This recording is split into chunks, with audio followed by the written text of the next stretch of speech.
All right, good afternoon and welcome to the show. If you own a business, then you've probably thought about what happens when you don't really want to work anymore. Maybe you want to retire. Maybe you're not going to have that option.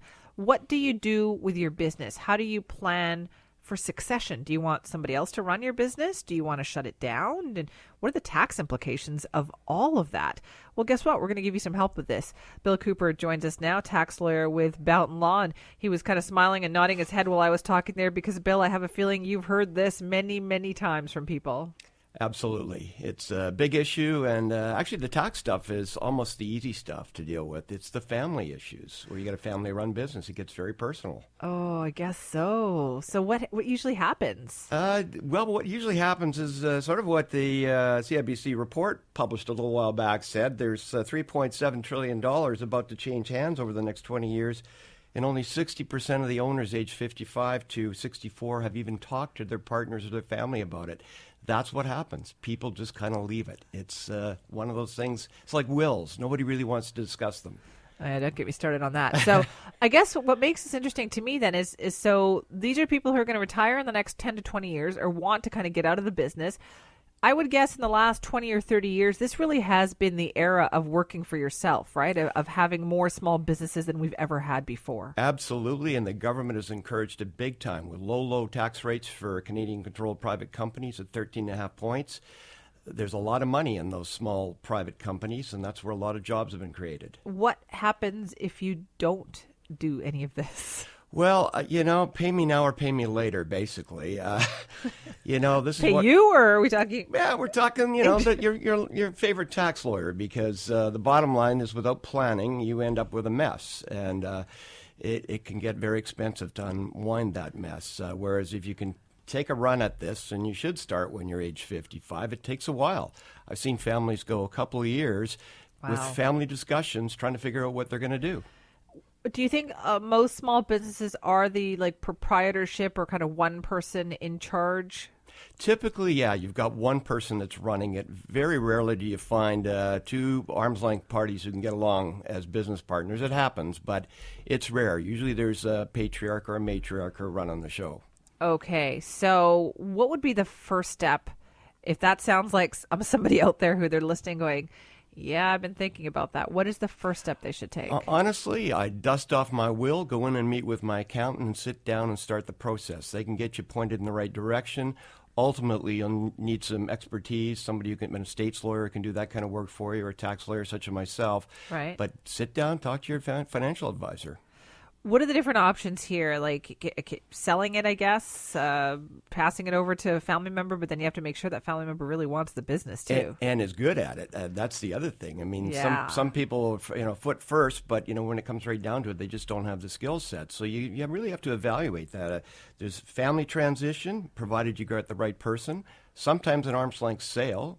Employee buyout if you've got the right employees, and that also takes time to get organized.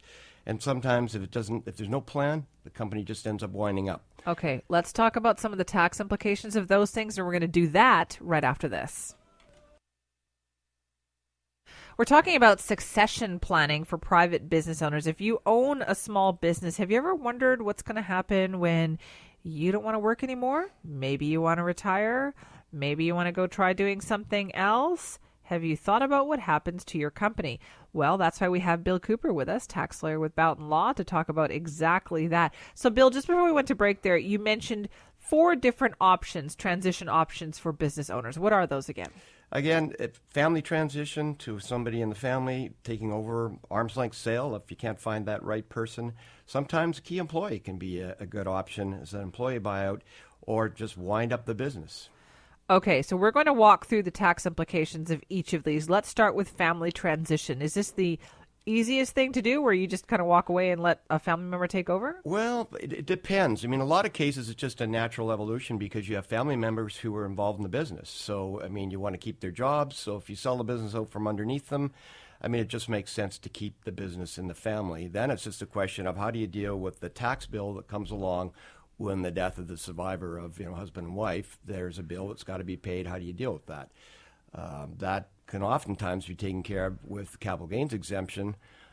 which is a lovely little tool that was introduced about 20 years ago, up to $800,000 of tax-free share proceeds. So if you just kind of walk away and let's say, a child or a sibling take over the company still has to pay if one of the original owners passes away? Well, once the death of typically a husband and wife, the shares will pass from one to the other. That's all tax-free. But when the survivor of a husband and wife die, we have a tax. It's basically did away with state duties, but what we now have is deemed capital gains on the death of the survivor. So there will have to be an accounting for the value of those shares.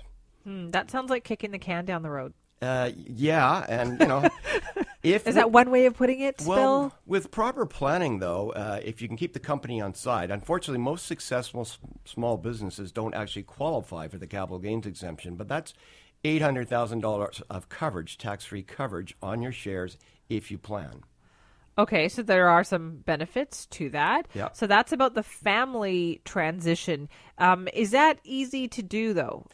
It really depends on whether you've got somebody in the family who's really up for the job of running the business. That's this far out. Right. It's not really a tax question. It's a people person question. And that's, a big issue. Sometimes it's just not the right person. And sometimes parents don't want to believe that maybe their children aren't as enthusiastic about running that business. Yeah, that's true. They want to keep it in the family. They want to sort of force everybody to keep the whole thing going, and there's no enthusiasm. Yeah, okay. That also involves a difficult conversation. That's very difficult. Okay, let's go to the next item then, which was an arm's length sale. So is this when you sell your company totally and completely and walk away? That's the idea. So basically, you couldn't find that key person in the family. The logical thing is you've built something, it has significant value, so you just put it up for sale and try and find somebody who will come along and pay you the right cash. Now, is valuation a tricky part of the arm's length sale? Because I'm guessing that most small business owners probably feel that their business is valued perhaps more than somebody coming in from the outside would see it. 100%. That's exactly what happens. People think it's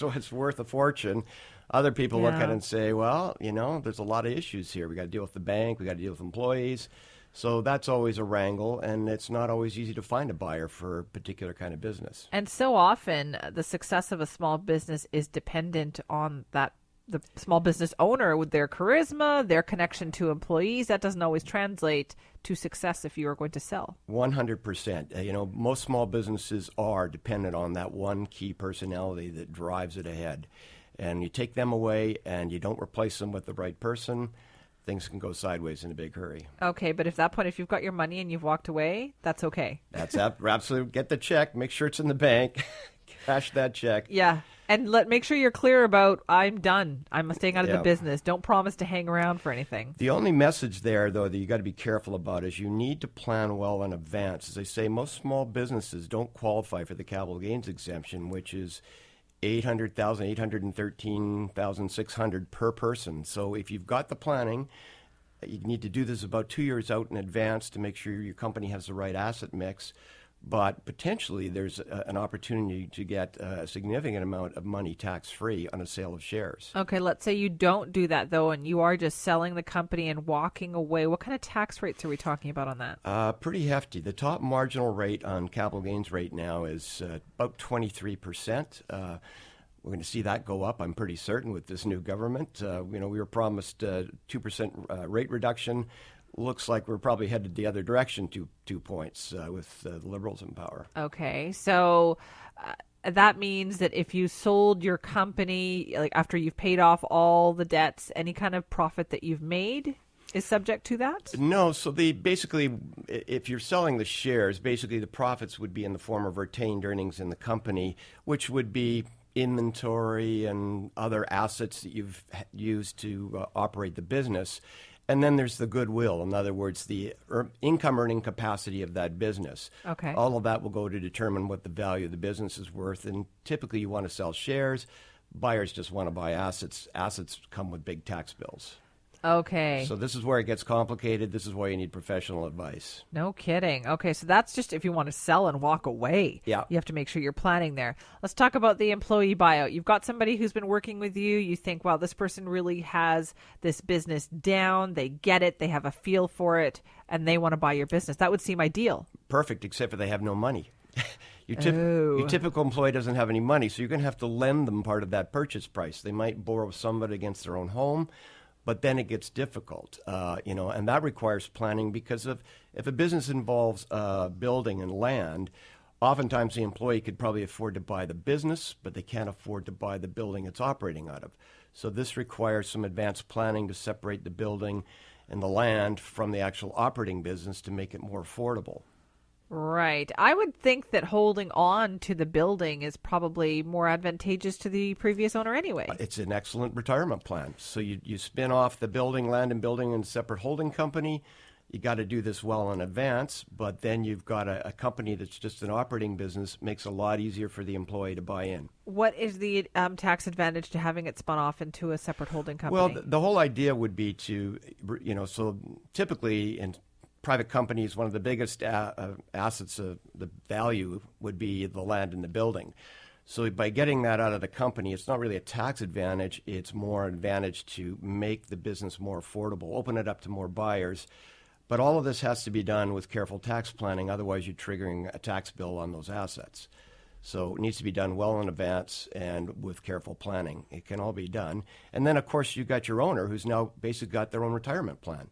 They rent the building back to the employee and clip the coupons, which is not a bad way to get out of the business. No, I think that would be ideal. But again, you're and it's a good thing we're talking about this today because, as you said, that CIBC survey shows that a lot of small business owners are going to be doing this in the next 10 to 20 years. Now's the time to kind of start thinking about these options, right? Age 55, you should start the process. If your accountant hasn't been talking to you, you should be talking to them. Remember, Bill, back when we thought we were all going to be retired at the age of 55? What happened to Freedom 55, Bill? What? I think actually people love working. I had a client who was 93, still going in every day. You have a client who's 93 and still going to work every day? Well, he passed away, but he was still 93 when he passed away, and he was going to work every day. So worked for him, I guess. Yeah, some people love it, but he only worked about 3 hours a day. Still, 3 hours a day. My goodness, at the age of 93, I should be so lucky. Well, not here. I don't think people want to hear me at 93 here. Okay, now the fourth item on this list was winding up the business altogether. What are the tax advantages to doing that? None really. I mean, wind up is sort of the last desperate, because you're not going to get any value out of the goodwill. Basically, you're just selling things off. You're cashing them in. You're going to pay some taxes, and there isn't going to be much left. So that's kind of the least desirable. But sometimes if there's nobody around, it's a specialized kind of business, that's your only option. And again, there's still planning that can be done in terms of keeping the company on side, accessing the capital gains exemption. All of this takes planning well in advance. I've had estates walk in the door, said, if somebody had come and seen me a year ago, we could have fixed this.